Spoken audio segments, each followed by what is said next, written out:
My dear Guru Maharaj, please accept my humble obeisances. All glories to Srila Prabhupada, all glories to you, all glories to Gauranga. Thank you very much for giving this opportunity to help the devotees with the information that I carry and जो मैं use करता हूँ. देखिए ये situation बहुत ही अजीबोगरीब situation है, इसलिए भी है क्योंकि इवन डॉक्टर्स आर कंफ्यूज्ड.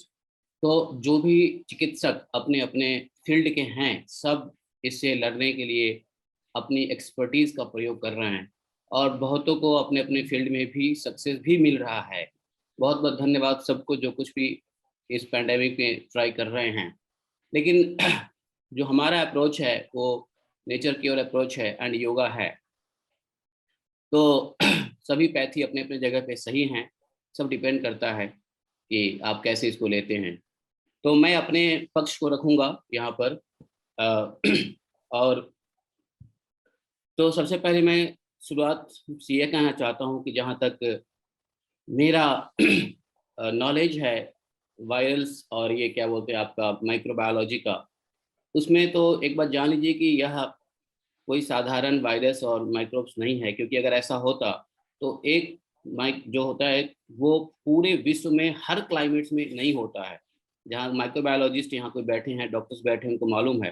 तो यह डेफिनेटली कहीं ना कहीं कुछ है. पर खैर, हमको कुछ भी रहे, हमको अपनी सुरक्षा पे ध्यान देना बहुत जरूरी है. अब यहाँ पर जो अपनी सुरक्षा की बात मैं कर रहा हूँ वो दो तरीके की कर रहा हूँ. एक तो इनर सुरक्षा, मतलब internal safety and external safety. External safety में जो भी प्रोटोकॉल्स बताए जा रहे हैं ठीक है, उसका भी पालन कीजिए. लेकिन एक्सटर्नल सेफ्टी के से भी बहुत ज़्यादा जरूरी है इंटरनल सेफ्टी. इंटरनल सेफ्टी का कहने का मतलब यह है कि तीन चीज़ जो है वो बहुत जरूरी. एक है इम्यूनिटी इन्हांसमेंट, जो हमेशा नेचुरोपैथी में, इसको इम्यूनिटी आप एलोपैथ की लैंग्वेज बोलते हो, लेकिन हम लोग नेचुरोपैथी में इसको और योगा में इसको बोलते हैं जीवनी शक्ति. ठीक है, वाइटल पावर, वाइटल एनर्जी इसको हम लोग बोलते हैं, जिसको इम्यूनिटी बोलते हैं. तो एक तो है अपनी वाइटलिटी को स्ट्रॉन्ग करें, है कि नहीं, वो इम्यूनिटी इन्हांसमेंट के ऊपर. सेकेंड बात है वो है ऑर्गन स्ट्रॉन्ग करें. ऑर्गन स्ट्रॉन्ग करें, ऑर्गन हम वीक कर चुके हैं अपने ही लाइफ स्टाइल खान पान की वजह से. और तीसरा जो है वो है माइंड कंट्रोल. ये तीन चीजें बहुत जरूरी है. अगर यह तीन चीज हम करते हैं तो हमारा इंटरनल प्रोटेक्शन होता है. और अगर हम इंटरनली प्रोटेक्टेड हैं तो प्रोबेबली एक्सटर्नल इन्फ्लुएंस हमें परेशान कर सकता है लेकिन तबाह नहीं कर सकता. ये आजकल तबाही चल रही है, बराबर है ना. तो थोड़ा परेशान कर सकता है हमको, है कि नहीं, लेकिन वो स्टेज नहीं आएगी. अब मैं इसी तीन के बारे में बात करूंगा. ठीक है, तो पहला है इम्यूनिटी एनहांसमेंट या वाइटल पावर इंक्रीमेंट. ठीक है, कैसे हम अपनी बॉडी की वाइटलिटी बढ़ाएं.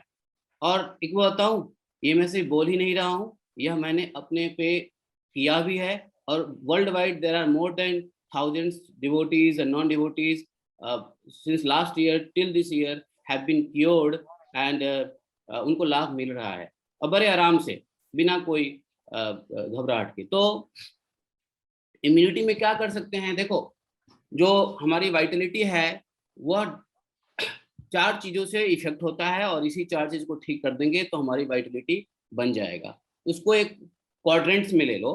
So number one quadrants है yes, immunity from food and drinks, then immunity from your physical exercise, yoga, gym और whatever. ठीक है, physical exercise सतोगुण लेवल में योगा बोले तो ज़्यादा अच्छा है, योगा प्राणायाम. और जो तीसरा है लाइफ स्टाइल और चौथा है हैप्पी मूड. हैप्पी मूड, हमेशा खुश रहना, प्रसन्न रहना. क्योंकि अब यहाँ पे पहले लेते हैं जैसे लाइफ स्टाइल मैंने कहा, फूड एंड ड्रिंक्स का. तो फूड एंड ड्रिंक्स के बारे में मैं एक स्लाइड्स बनाया हुआ हूँ, वो मैं आपको दिखाऊंगा कि क्या करना है, कौन से फूड लेने हैं, क्या ड्रिंक लेना है, वो मैं आपको भी स्लाइड्स है, I will share the slides. हम बढ़ते हैं योगा. आपको मालूम है इम्यूनिटी बढ़ाने का सबसे बढ़िया उपाय क्या है, वो है कि आप फिजिकल एक्सरसाइज करें. That's it. फिजिकल एक्सरसाइज से जितना इम्यूनिटी बढ़ेगा किसी भी भोजन से नहीं बनेगा. Food and drinks is secondary but physical exercise is primary. ये हर एक मेडिकल साइंस से प्रूवन है. जो भी एथिकल डॉक्टर हैं वो उनको ये बात मालूम है. ठीक है, तो ये फिजिकल एक्सरसाइज आप लोग कर रहे हैं तो बहुत बढ़िया, नहीं कर रहे हैं तो प्लीज इसको इग्नोर नहीं कीजिए। कम से कम 20 मिनट, कम से कम 20 मिनट आपको करना ही है। और क्या करना है वो हम कल योगा सेशन में बात करेंगे, कुछ प्रैक्टिकल भी हम करके दिखा देंगे, ठीक है। तो फिजिकल एक्सरसाइज, इसीलिए मैं आपको बता दूं, अभी कल परसों मेरे पास एक यूएसए से एक पोस्ट आया था, एक पेपर में भी आ छपी थी कि वहाँ रिसर्च हुआ है कि लेबर्स और जो फार्मर्स हैं, स्पेशली इन विलेज में फार्मर्स है, लेबर्स है, इनको या तो कोरोना नहीं पकड़ा है या माइल्ड सिम्टम्स के साथ पकड़ के चला गया है और कुछ नहीं हुआ है, कोई इंजुरीज नहीं, कोई डेथ नहीं, कोई क्लैमिटीज नहीं, स्पेशली इन द, जबकि वो लोग मोस्ट जो लेबर्स होते हैं, class labour, they are not taking so precautions की जो जितना हम लोग लेते हैं, ठीक है ना। तो उनकी इम्यूनिटी इतनी क्यों है? क्या वो अच्छा खाते हैं? क्या वो अच्छा पी पाते हैं? नहीं। कारण क्या है? सिर्फ शारीरिक व्यायाम, शारीरिक मेहनत, ठीक है। तो वो मैं पहला कहना चाह रहा हूँ कि आप लोग आंख बंद करके योगा एक्सरसाइज चालू करें।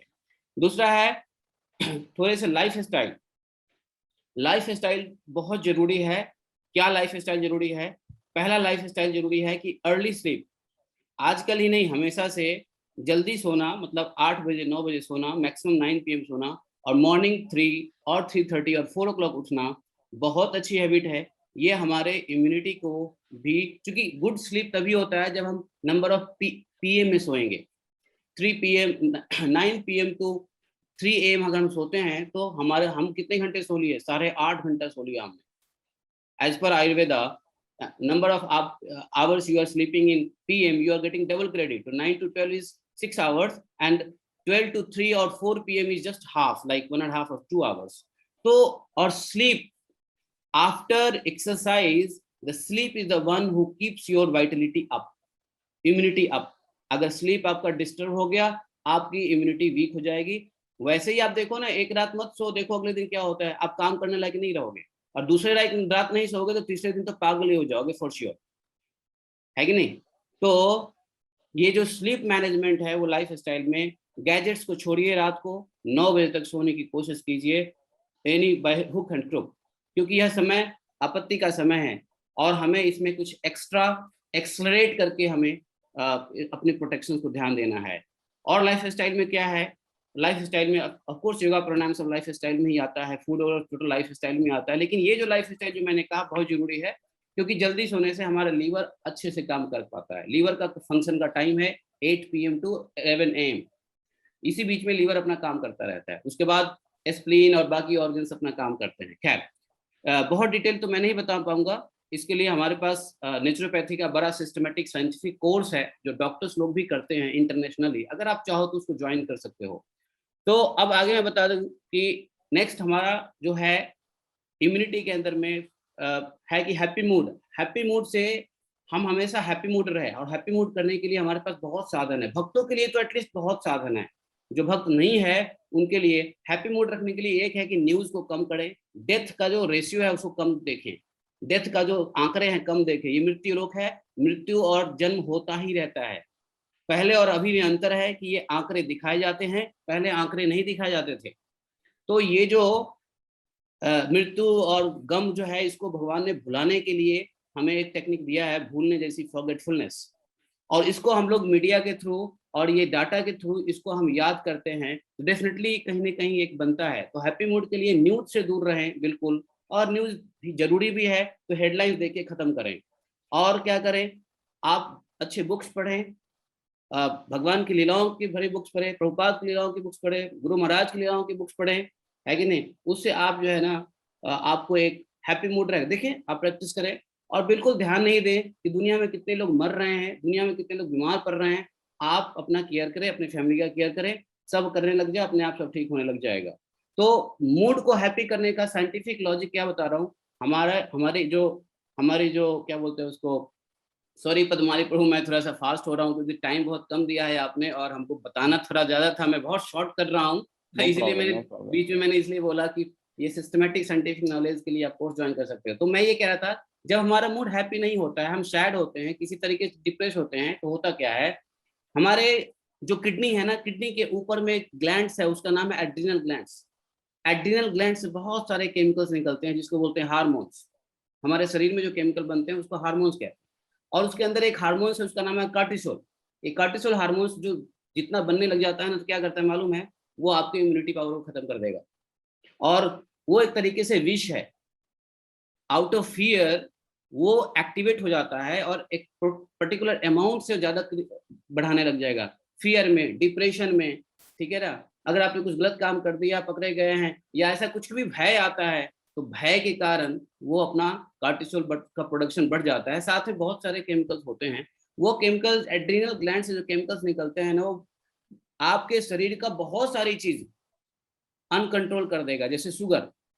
अब अभी आप लोग देख रहे हो कि लोगों को ये पता चल रहा है कि कोविड के कारण हियरिंग पावर जा रही है, कोविड के कारण किसी को हार्ट अटैक हो रहा है, कोविड के कारण शुगर किसी का फ्लक्चुएट हो गया। ये कारण क्या है? यह कारण एक भय है, जो एड्रिनल ग्लैंड से कार्टिसोल निकलता है और आपके ब्लड के अंदर बहुत सारे हलचल पैदा कर देता है। समझ गए ना आप? तो इसलिए हैप्पी मूड होना बहुत जरूरी है, ठीक है।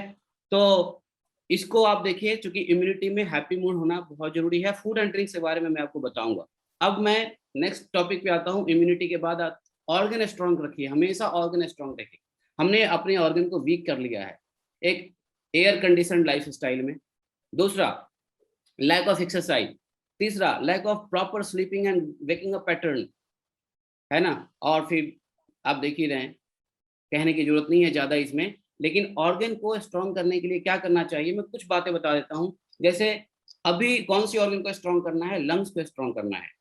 और मैं हमेशा से अपने कोर्स में कहता रहता हूँ कि लोग अपने श्वास की जो क्षमता है उसको 20% तक रिड्यूस कर लिया है। मैं आपको बताऊँ, लोगों ने अपनी ब्रीदिंग पैटर्न का 20% तक रिड्यूस कर लिया है। 80% they are not using. Why? Because of lack of exercise, no physical activities, over eating, nonsense eating and sleeping pattern. और जो लास्ट और मेजर कारण है वो है डिप्रेशन, ओवर एक्सपेक्टेशन।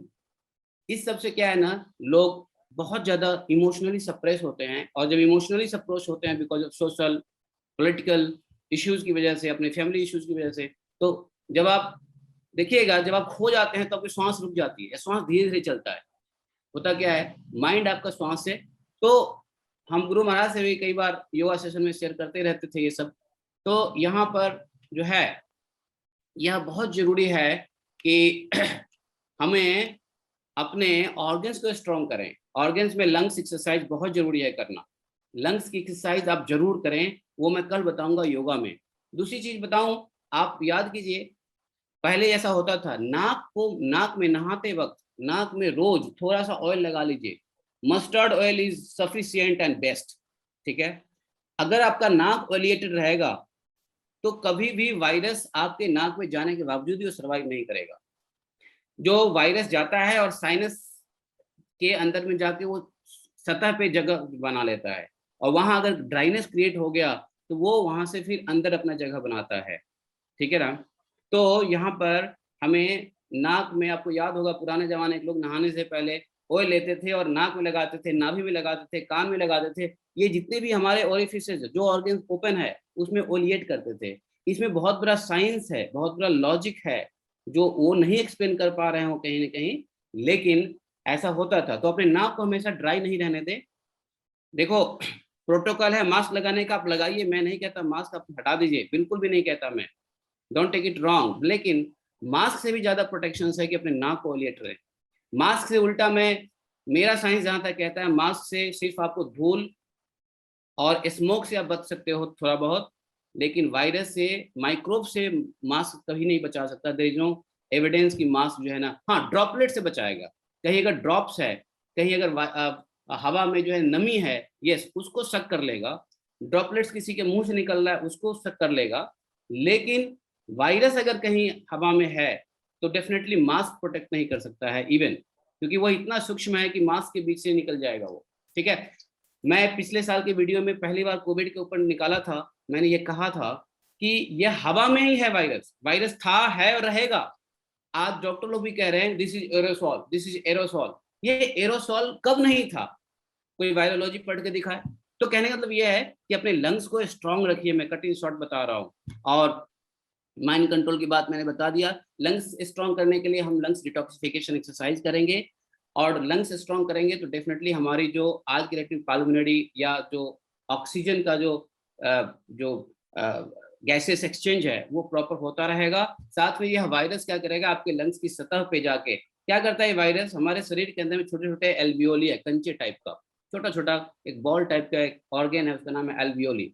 यह एल्वियोली के ऊपर ऊपरी सतह पे जब ये वायरस जाता है, वहां पे वह क्या करता है कि वहां की मेम्ब्रेन को वह इफेक्ट करके उसके अंदर स्वेलिंग्स या उसके अंदर एक स्पाज्म क्रिएट करता है, और वह स्वेलिंग स्पाज्म जो हमारे गैसियस ऑक्सीजन है उसको लिक्विड में कन्वर्ट नहीं करने देगा, और आपको हमको सफोकेशन क्रिएट करता है, और इसकी वजह से हमको श्वास की तकलीफ होती है, फिर हम ऑक्सीजन के लिए भागते हैं। हुआ क्या, ऑक्सीजन की जरूरत पड़ी कहाँ से, हवा में ऑक्सीजन नहीं है। लेकिन मैं बता रहा हूं कि अगर ऑक्सीजन की जरूरत पड़ती है, ऑक्सीजन लेवल कम हो जाता है, तो मैं ये कहता हूं कि आप नेचुरली ऑक्सीजन लेवल बढ़ाइए, और बढ़ते हैं। मैंने कई पेशेंट्स का ऑक्सीजन लेवल बढ़ाया है। अभी रिसेंटली मैं हर रोज 3-4 पेशेंट में ऑनलाइन देखता हूँ, और सब ठीक ठाक हैं, चल रहे हैं। और यहाँ भी बहुत सारे लोग हमारे सुन रहे होंगे जो जिन्होंने कोविड को इस साल और पिछले साल भी कंप्लीटली उन्होंने नेचर की ओर से दूर किया है। तो आप हम लोग को क्या करने की आवश्यकता है, कट इन शॉर्ट, इम्यूनिटी बढ़ानी है, अपने लंग्स की जो एक्सरसाइज है उसको बढ़ाना है, ठीक है, और माइंड कंट्रोल करना है, ठीक है। अब हम आपको देखिए एक बात बता दूं कि मैंने तो एक टैगलाइन समझा है ये कि जो शरीर से पसीना निकालेगा और जो मुंह से हरिनाम निकालेगा वो डेफिनेटली बचेगा। क्यों मैं कह रहा हूं पसीना क्यों निकालना, शरीर से पसीना निकालने से आपकी शरीर की टॉक्सिन्स निकलती है और आपका इम्यूनिटी स्ट्रांग होता है। इसलिए शरीर से पसीना निकालिए। पसीना निकाले कई उपाय है पसीना निकालने के। नंबर 1, अब कुछ नहीं है तो तेल लगाइए और कंबल ओढ़ के सो जाइए, देखिए कैसे पसीना आता है। नंबर 2, आप हल्का सा बॉडी को ओलिएट कर लीजिए, जाइए 8 बजे 9 बजे की धूप में आधे घंटे बैठ जाइए, और वहां पे आपका शरीर अपने आप पसीना हो जाएगा, आप आएंगे देखेंगे पसीना पसीना हो गया। नंबर 3, अगर आपके पास ये भी नहीं कर सकते हो आप, तो आप क्या कर सकते हो, आप स्टीम बाथ ले लीजिए। आप क्या कर सकते हो, एक चलो अपने कुकर या किसी चीज में स्टीम बनाओ है, और अपने ब्लैंकेट से ढक दो, स्टीम अंदर में आएगा, पसीना आने लग जाएगा। सिंपल सी बात है। एक नाक के लिए आता है ना वो स्टीमर, उस स्टीमर को चला दो और ब्लैंकेट से ढक दो, पसीना निकालो। देखो आजकल रोज पसीना निकालना सीखिए, रोज नहीं निकालते हैं तो हफ्ते में 1-2 दिन पसीना जरूर निकालिए, इससे आपका टॉक्सिन निकलता रहेगा और इम्यूनिटी स्ट्रांग रहेगी। जब आपका इम्यूनिटी स्ट्रांग रहेगा, या वायरस क्या, वायरस का बाप भी कुछ नहीं बिगाड़ पाएगा। वायरस कब नहीं था, और हमेशा कोई चीज कमजोर व्यक्ति को ही मारता है। हमेशा कोई क्लैमिटीज महामारी हो, चाहे दुश्मन हो, चाहे दैत्य हो, वो कमजोर को ही बिगाड़ता है। अगर हम हार गए इसका मतलब हम कमजोर हैं या हम कमजोर थे। करेक्ट है। कुछ भी है तो अपनी कमजोरी दूर करें। हम अपनी कमजोरी दूर नहीं करेंगे और हम सिस्टम पे लोड देंगे, तो सिस्टम का भी एक कैपेसिटी है, हॉस्पिटल डॉक्टर्स की भी एक कैपेसिटी है, वो लोग अपनी कैपेसिटी से कर रहे हैं, लेकिन अपना बचाव पहले कीजिए, और वो इससे हो सकता है। हमारे जितने भी नेचुरोपैथी के स्टूडेंट हैं, नेचुरोपैथी फॉलोअर्स हैं, योगा फॉलोअर्स हैं, किसी ने कभी हॉस्पिटल का शक्ल नहीं देखा। और इवन कोविड में, इवन कि मैं बताऊं अपनी बात, मैंने 8-10 पेशेंट को गया था ट्रीट करने जिनको फीवर था और कोरोना लाइक सिम्टम्स था, और मैं भी इन्फेक्ट हो गया, और 3 दिन के बाद मेरे को भी सारे सिम्टम्स आने लगे, और मैंने सारे सिम्टम्स को 30 घंटे में ठीक किए थे। फीवर मेरा 103 डिग्री था, टेस्ट में गया, और बहुत सारे सिम्टम्स। हमने क्या किया, एक पहला रूल याद कीजिए, जैसे ही कोई सिम्टम्स आए ना तो आप फास्टिंग करना चालू कर दीजिए। लंघनम परमम औषधम। आप जब कभी कोई सिम्टम्स आए फास्टिंग करना चालू कर दीजिए, स्टॉप ईटिंग ग्रेन्स, और क्या कीजिए, बॉडी को हाइड्रेट कर दीजिए, मतलब खूब ग्लूकोज पानी पीजिए। ग्लूकोज पानी पीने से क्या होगा, और भोजन रोकने से क्या होगा, जब भोजन रोक दोगे तो आपके डाइजेशन में जो एनर्जी है वो लगेगा फाइटिंग में। जो इन्फेक्शन बढ़ रहा है ना, जिसकी वजह से फीवर हुआ है, तो समझो इन्फेक्शन हो रहा है, तो भोजन को रोक देने से आपका सारा डाइजेस्टिव एनर्जी चला जाएगा इम्यूनिटी मैनेजमेंट में, फाइटिंग विद द डिजीज। और क्या होगा, ऊपर से आप ग्लूकोज पानी पियोगे तो क्या होगा, और ज्यादा ग्लूकोज पानी से एनर्जी मिलती रहेगी। ग्लूकोज पानी से क्या होता है, glucose water without taking your physical energy producing the energy. लेकिन जब हम भोजन करते हैं तो वो एनर्जी कब देता है? जब आपसे एनर्जी पहले लेता है। किसी भी ग्रेन को पचाने के लिए आपसे पहले वो एनर्जी लेता है, बाद में वो एनर्जी देता है। कभी कभी हम ऐसे उल्टे सीधे खा लेते हैं कि एनर्जी देने से ज्यादा वो एनर्जी ले लेता है। आप समझ रहे हैं ना मेरी बात को? एनर्जी, कुछ ऐसी चीजें खा लेते हैं जो एनर्जी देने से ज्यादा भोजन ले लेता है। तो इसलिए पुराने जमाना याद कीजिए कि जब माताएं फीवर में भोजन नहीं देती थी, है कि नहीं, याद होगा हम लोगों को। तो पहले क्या कीजिए, अगर कोई भी सिम्टम्स हो, आपको बॉडी पेन हो या फीवर आ जाए, पहला काम कीजिए कि आप बिल्कुल खाना बंद कर दीजिए, बॉडी को हाइड्रेट कीजिए ग्लूकोज वाटर पे, ठीक है। और आप क्या कीजिए, पसीना निकालिए, और देखिए आप अगले दिन सुबह सुबह बिल्कुल तंदुरुस्त फिट महसूस करेंगे। और मैंने अपने सिम्टम्स को, डेफिनेटली मैं जाता तो मुझे कोरोना पॉजिटिव नहीं डबल पॉजिटिव बोलता, है कि नहीं? पॉजिटिव नहीं डबल पॉजिटिव मुझे कोरोना बोलता, लेकिन मैं कोई टेस्ट नहीं करवाया। मुझे पता है कि मैं पेशेंट्स के साथ रहा हूँ, और 3 दिन के बाद मेरे को सिम्टम आ गए हैं। थोड़ी सी कंजेशन भी हो गई थी, सांस की भी तकलीफ थोड़ी सी बढ़ने लगी थी। तो हमने क्या किया, मैं आपको अपने एग्जाम्पल्स बता रहा हूँ। तो जैसे ही हमने फीवर देखा, जैसे ही हमने बॉडी पेन देखा, तो हमने पहले भोजन रोक दिया। हाइड्रेट के लिए हमने ग्लूकोज पानी पीना चालू कर दिया, और ब्लैंकेट डाल के, वृंदावन में बहुत गर्मी है, ब्लैंकेट डाल के इतना पसीना निकाला। हाँ, और साथ में क्या किया मालूम है, मैंने गरम थैली चेस्ट पे लगाया, क्योंकि थोड़ी सांस की भी तकलीफ आने लगी थी। तो यहाँ पे गरम थैली, जैसे ही गरम थैली लगाया, विद इन 5 मिनट्स मतलब मेरा ये ब्रीदिंग पैटर्न बिल्कुल ठीक हो गया, चेस्ट हैवीनेस कम हो गया। अगर मैं ऑक्सीमीटर लगाता तो मेरा भी ऑक्सीमीटर यही बताता, कम है ऑक्सीजन फॉर श्योर। क्योंकि जैसे ही हमारे सांस में तकलीफ आ रही है, मतलब ऑक्सीजन की कमी हो रही है, एस्थमेटिक अटैक हो रहा चालू हो रहा है। तो ये कर दीजिए। और हमने क्या किया, अगले सुबह देखा कि मेरा फीवर डाउन, और फीवर का हाईएस्ट कितना गया था, फीवर 103 डिग्री सेल्सियस। और नेक्स्ट डे में बिल्कुल ठीक था। एक दिन मैंने अपनी क्लास सब बंद करी, अगले दिन से सारे क्लास चालू, और 30 डेज में मैंने रिकवर किया, 30 मिनट्स में रिकवर, सॉरी 30 आवर्स में, 1.5 दिन लगे मुझे रिकवर किया। आज 9 बजे से चालू हुआ, कल शाम को 4 बजे मैं बिल्कुल फिट था। अगले दिन मैंने सारे क्लासेस लिए, सारा प्रोग्राम किया, टेस्ट में सब तीसरे दिन आ गया, दूसरे तीसरे दिन आ गया। अब मैं आपको कुछ अपनी स्लाइड शेयर करूंगा, और जिसमें बताऊंगा कि ये कैसे आपको करना है। कुछ चीजें मैं शेयर करना चाहता हूँ। Can I share the slides Prabhu? या Yes, you are co-host. You can. Okay okay okay. देखिए, ये जो है, मैं जहां तक समझता हूँ आप लोग जानते हैं, सिम्टम्स बताने की जरूरत नहीं है, ठीक है। और इसका जो उपाय है, सबसे बड़ा उपाय श्रीमद् भगवद गीता के अंदर ही आता है, युक्त आहार विहारस्य युक्त चेष्टस्य कर्मसु युक्त सपना बोधस्य योगो भक्ति दुखा। ये 3 कारण है किसी भी बीमारी का, पैंडेमिक का, ठीक है। तो इसके लिए हमने क्या किया, युक्त आहार क्या होना चाहिए। तो ये आ जाइए युक्त आहार में, अडॉप्ट युक्त आहारा। युक्त आहारा में देखिए, start taking liquid water with lemon first in morning, later lemon ginger cinnamon tea भी आप ले सकते हैं। मैं पिछले 1 साल से, जब से कोविड चालू हुआ है, फर्स्ट न्यूज कोविड मिला जब मैं दुबई में था, और वहां से हम लोगों ने मॉर्निंग में ये चीजें चालू कर दिया। विटामिन सी देने से क्या होगा कि हमारी vitamin C is responsible for the immunity enhancement. तो हम ल्यूक वाटर में ये लेते ही लेते हैं सुबह। अभी इस साल के पेंडेमिक में क्या किया है, मतलब ये जो वेरिएंट बोल रहे हैं लोग बाग, इसमें हमने थोड़ा जैगरी ऐड किया है। जैगरी एंटीऑक्सीडेंट होता है, जैगरी एंटीऑक्सीडेंट होता है। तो use jaggery in little lukewarm water and add lemon. तो क्या होगा, आपके ब्लड में ऑक्सीजन की कमी नहीं होने देगा, एंटीऑक्सीडेंट है ये, ठीक है। सेकेंड है, half glass of warm water definitely after 45 minutes, before 45 minute, मतलब भोजन करने से पहले अगर आप थोड़ा वार्म वाटर लेने की कोशिश करें तो आपकी डाइजेशन सही रहेगा।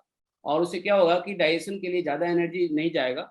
ये उतना इंपॉर्टेंट नहीं है, लेकिन ये जनरल डाइजेशन जिसको प्रॉब्लम है तो वो कर सकते हैं। आफ्टर ईच ग्रेन मील जरूर सिनेमन टी ले लीजिए। सिनेमन टी क्यों मैं कह रहा हूँ, क्योंकि आजकल के जो वेरिएंट है कोरोना वायरस, वो ब्लड को क्लॉट कर रहा है। वो क्या करता है कि हमारे जो लीवर से जो जो क्लॉटिंग फैक्टर है, इंटरनल एक्सटर्नल 2 क्लॉटिंग फैक्टर होते हैं, फाइब्रोजिन और फाइब्रिन। ये 2 केमिकल्स जो हमारे लीवर से निकलता है, जो क्लॉटिंग को रोकता है। इस क्लॉटिंग को रोकने की वजह से क्या होता है, लोगों का पल्स बढ़ रहा है। जैसे ही पल्स बढ़ा, समझिए कहीं ना कहीं क्लॉटिंग हो जाती है, और लीवर का जो ये जो क्लॉटिंग फैक्टर है उसको वो कहीं ना कहीं डिसेबल करता है। तो सिनेमन एक ऐसा चीज है जो आपके ब्लड को थिन रखता है और क्लॉट होने से बचाता है, ठीक है ना। सिनेमन ये समझ लीजिए कि एक लीवर का एक फंक्शन ही नेचर ने बाहर दे दिया है, ठीक है। Next, always use only fresh food. देखिए कभी भी फ्रीज के में रखा हुआ भोजन मत खाइए, और मैं तो कहता हूँ आजकल फ्रिज को शट डाउन कर दीजिए, ज्यादा बेहतर है, क्योंकि ये प्रॉब्लम आ रही है, एस्थमेटिक प्रॉब्लम आ रही है, लंग्स की प्रॉब्लम आ रही है, लंग्स हमारा वीक होता है ये जितने भी फ्रोजन आइटम्स खाते हैं, क्योंकि उससे क्या होगा कि आपका जो इम्यूनिटी को बिल्कुल डेड करेगा, क्योंकि वो एसिड क्रिएट करता है बॉडी में, और बॉडी में ब्लड एसिड रहेगा, डेफिनेटली आपका जो है इम्यूनिटी वीक होगी और ब्लड क्लॉटिंग होना चालू हो जाता है। फाइब्रोजिन और फाइब्रिन वैसे ही ये वायरस डैमेज कर देता है। तो यहाँ पर मैं कहूँगा कि आजकल खासकर ध्यान दीजिए, फ्रेश फूड खाइए, ताज़ा बनाइए चपाती और खाइए। Stop oily food. ऑयल थोड़ा बहुत आप चाहो तो यूज कर सकते हो घी के तौर पे, लेकिन ऑयली डीप फ्राई मत यूज कीजिए। Frozen, cold water, cold cold anything, any food stuff, और स्टेल फूड ऑफ कोर्स। कल का प्रसाद बच गया आज खा लेंगे, नहीं, ऐसा मत कीजिए। प्रसाद को मिट्टी में गाड़ दीजिए, प्रसाद को किसी जानवर को दे दीजिए, ठीक है। और you can use ghee, pure ghee है तो घी का प्रयोग बिल्कुल सही है। घी हमारी इम्यूनिटी को बहुत अच्छे से बढ़ाता है। घी कभी आप ये मत सोचना मुझे कोलेस्ट्रॉल है घी नहीं खाऊंगा, ये है वो नहीं खाऊंगा, नहीं, घी से कोई कोलेस्ट्रॉल नहीं होता है, बल्कि घी बहुत इंपॉर्टेंट है। काऊ घी मिले तो बहुत बढ़िया है, ठीक है। No butter milk. ध्यान दीजिए, कुछ लोग ऐसे जगह पे होंगे जिनको बटर मिल्क खाने की बहुत, बटर मिल्क मतलब छाछ, तक्रम, तो बटर मिल्क अवॉइड कीजिए। बटर मिल्क पेट के लिए बढ़िया होता है, डाइजेशन के लिए बढ़िया होता है, लेकिन आपके श्वास की जो चैम्बर है उसके लिए बटर मिल्क जो है ना, छाछ, वो तो आजकल जो पैंडेमिक चल रहा है वो जो है वो लंग्स को इफेक्ट करता है। तो इसमें बटर मिल्क क्या करता है, लंग्स को और कंजेस्ट करता है। तो butter milk is good for stomach, not for lungs, ठीक है। तो बटर मिल्क खासकर आजकल नहीं लीजिए, और अगर लेना ही हो तो दोपहर में बहुत गर्मी हो तभी ले सकते हैं, वही भोजन के 1 घंटे बाद या भोजन के 1 घंटे पहले। वन टाइम मेजर मील, देखिए भोजन बहुत जरूरी है, मैनेज कीजिए। वन टाइम मेजर मील रखिए, और सेकेंड टाइम आप मिलेट्स मील रखिए, 1.5 हो जाएगा। मिलेट्स मील जो होता है ना वो हाफ भोजन होता है, वो फुल नहीं होता है, ठीक है, और बहुत ही सॉफ्ट होता है, इजी टू डाइजेस्ट होता है। तो एक बार आप जो है, तो मैं सबको कहता हूँ कि एक फल नहीं तो सलाद ले लो, एक टाइम सुबह में, दोपहर में मेजर मील ले लो, शाम को कुछ मत लो, सूप पी के सो जाओ, या थोड़ा बहुत मिलेट्स लेकर के सो जाओ, थोड़ा बहुत खिचड़ी दलिया कुछ बना के सो जाओ। Don't give overload to your system, ठीक है। And then never use of अभक्ष्य पदार्थ, तो हम लोग लेते ही नहीं है, भक्त लोग का समूह है यहाँ पे। ये प्रेजेंटेशन और भी कई जगह दिया था तो इसलिए मैंने यूज किया। अब देखिए ये मैंने युक्त आहार बताया है, युक्त आहार है कि नहीं, ऐसे आप कीजिए। अब मैं यहाँ पे युक्त विहार के बारे में बात करता हूँ। सब sleep sufficiently 7 hours, 9 PM to 4 AM sharp, not before 3 AM and not after 4:30 AM, highly recommended, ठीक है, ये जरूर कीजिए। Must practise yoga as per your capacity, minimum joint, अगर कोई बहुत एल्डरली लोग हैं तो जॉइंट मूवमेंट करें, प्राणायाम करें, लेकिन यूथ हैं तो सूर्य नमस्कार करें और भी एक्सरसाइज करें, और maximum if possible then do Ashtanga Vinyasa yoga. ये हमारे अष्टांग विन्यास योगा बहुत अच्छे से करते हैं, है ना, हिज हॉलीनेस भक्ति चैतन्य महाराज भी करते हैं अष्टांग विन्यास योगा। तो जब हम आए थे पंढरपुर में तो उन्होंने किया भी था हमारे साथ। तो आइडिया क्या है कि कुछ ऐसा कीजिए योगा मैट पे कि पसीना आ जाए, मजा आ जाए, है कि नहीं, तो ये ऐसा कीजिए। और लंग्स डिटॉक्सिफिकेशन, एक बार लास्ट ईयर के फर्स्ट वेव में एक बार, अब इस वेव में मैंने 2 बार कर दिया। अगर आपको लग रहा है कि आप सराउंडेड विद बहुत सारे कोविड पेशेंट्स हैं तो 2 बार लंग्स डिटॉक्सिफिकेशन जरूर कीजिए। एक बार बताऊं, दुनिया भर के बहुत सारे डॉक्टर ने मेरे कोर्स को किया है, और उन सब ने मेरे योग को अटेंड किया है, उन सब ने देखा है कि लंग्स डिटॉक्सिफिकेशन से वो कोरोना वार्ड में काम करते हुए भी सेफ रहे हैं। और उनके बहुत सारे डॉक्टर कोलिग थे वो इन्फेक्टेड हुए, लेकिन जिन्होंने हमारे योगा में आके लंग्स डिटॉक्सिफिकेशन सीखा था और उन्होंने किया था, और उनको मैंने 2 बार कहा था, सुबह और शाम, घर से हॉस्पिटल जाने के पहले कर लीजिए, हॉस्पिटल से आने के बाद गाड़ी में कर लीजिए, या घर से बाहर कर लीजिए, और उनको बहुत फायदा हुआ है, सारे डॉक्टर्स इवन यूएसए के अंदर में। तो ये जरूर कीजिए लंग्स डिटॉक्सिफिकेशन। देखिए, और मैंने बता दिया नाक को एलिएशन करने के लिए strictly avoid too much news, watching television etcetera. वैसे भी आप लोग भक्त लोग हो, नहीं देखते हो, लेकिन जब फिर भी व्हाट्सएप में चल ही जाता है, आ ही जाता है। Try to stay in well ventilated room, आप वेल वेंटिलेटेड रूम में रहने की कोशिश कीजिए, घर में रोशनी हो, फ्रेश हवा हो, ठीक है ना, और बाहर हो सके तो 45 मिनट मिनिमम जो है ना धूप में रहने की कोशिश कीजिए, और धूप में जाइए तो अपने हेड को कवर कर लीजिए, क्योंकि वायरस का बहुत बड़ा एंटीडोट्स है सनलाइट, ठीक है ना। If possible take steam bath, ये मैं आपको बता चुका हूँ, ठीक है। तो आपको जो है मैं कुछ चीज बताता हूँ कि ये चीजें आप अपने घर में जरूर रख लीजिए। देखिए मैंने जो अभी तक ट्रीटमेंट किया है उसमें इन चीजों का प्रयोग किया है, हनी, च्यवनप्राश, गुड़, जैगरी, और ये एक मेडिसिन है, ये मैंने इस मेडिसिन को यूज किया है, इसको बोलते हैं, ये होम्योपैथी का मेडिसिन है। मेरी अपनी, देखिए ये किसी डॉक्टर्स का रिकमेंडेड नहीं है, लेकिन मेरी अपनी स्टडी जो होम्योपैथी के ऊपर है, क्योंकि मैं इंटरफेथ को स्टडी करता रहता हूँ। इंटरफेथ मतलब हमारी इंटरफेथ, नेचुरोपैथी का हूँ तो होम्योपैथी, आयुर्वेद, एलोपैथी भी स्टडी करता रहता हूँ। तो उसमें मैंने पाया था कि R88 जो है एंटीवायरस है, एंटीवायरल ड्रॉप है, और हमने इसको लास्ट ईयर से प्रयोग करना चालू किया था। जैसे ही कोई सिम्टम्स आना चालू हो जाता था हम इसको चला देते थे, और इससे हमें एक और फायदा क्या मिला, आजकल लोगों को मेडिसिन खाने की बहुत आदत है, मेडिसिन कुछ ना खाने को दो तो उनको लगता है कि ठीक कैसे होंगे। तो जो लोग साइकोजेनेटिक लोग हैं, साइकोलॉजिकली उनका हुआ है कि नहीं हमें मेडिसिन चाहिए ही चाहिए, तो उनके लिए हमारे लिए हेल्प हो गया कि चलो हमने एक R88 दे दिया। हालांकि वैसे नेचुरल फास्टिंग, योगा, एक्सरसाइज सब ठीक है, अपने आप में सफिशियंट है, लेकिन कहीं ना कहीं लोगों को मेडिसिन खाने की आदत होती है, एक अंदर बैक ऑफ द माइंड रहता है कि मेडिसिन कुछ मिले तो हम, तो उसके लिए हमने क्या किया था कि R88 का ड्रॉप दे दिया था कि ये लीजिए, और लोग बाग जो है ना इसको लेकर बड़ा खुश और ठीक भी हो रहे हैं। हाँ इसे ठीक, तो ये एंटी ड्रॉप है, इसका कोई साइड इफेक्ट्स नहीं है, बायो कॉम्बिनेशन है, OTC है, ओवर द काउंटर ड्रग्स है। आप इसको, ड्रग्स तो है ही नहीं, ओवर द काउंटर मेडिसिन है होम्योपैथी का, कोई भी इसको ले सकता है, ठीक है। और कुछ और भी हैं, R6, R76, R9, R43, R48, ये भी मैंने यूज किया है। अलग अलग सिम्टम्स, बहुत सारे लोगों को कफ के साथ फीवर होता है, किसी को ठंडा के साथ होता है, किसी को कुछ होता है, किसी को रनिंग नोज के साथ होता है, तो अलग अलग चीज़ों में मैंने ये यूज किया है, मैंने सिर्फ इतना ही यूज किया है, और नेचुरल लाइफ स्टाइल। तो मैं, मेरे ख्याल से, देखिए टाइम बहुत कम है, कल हम लोग योगा प्रैक्टिस करेंगे। मैंने मुख्य मुख्य बातें जितना बता सकता था इन शॉर्ट मैंने बताया, और अगर बहुत जानकारी चाहिए तो आप लोग हमारे कोर्स को ज्वाइन कर सकते हो। अगला बैच हमारा शुरू होने वाला है अगले महीने, जानकारी आपको लेने के लिए मिल जाएगा। तो कहने का मतलब ये है, अगर किसी को कोई जानकारी चाहिए तो मैं आपको ये व्हाट्सएप नंबर देता हूँ, इस व्हाट्सएप नंबर पे कांटेक्ट कीजिए, ठीक है। अगर कोई भी हेल्प चाहिए इस व्हाट्सएप नंबर पे कांटेक्ट कीजिए, ठीक है, दिस इज व्हाट्सएप नंबर। और मैं यहीं पर प्रेजेंटेशन एंड करूँगा।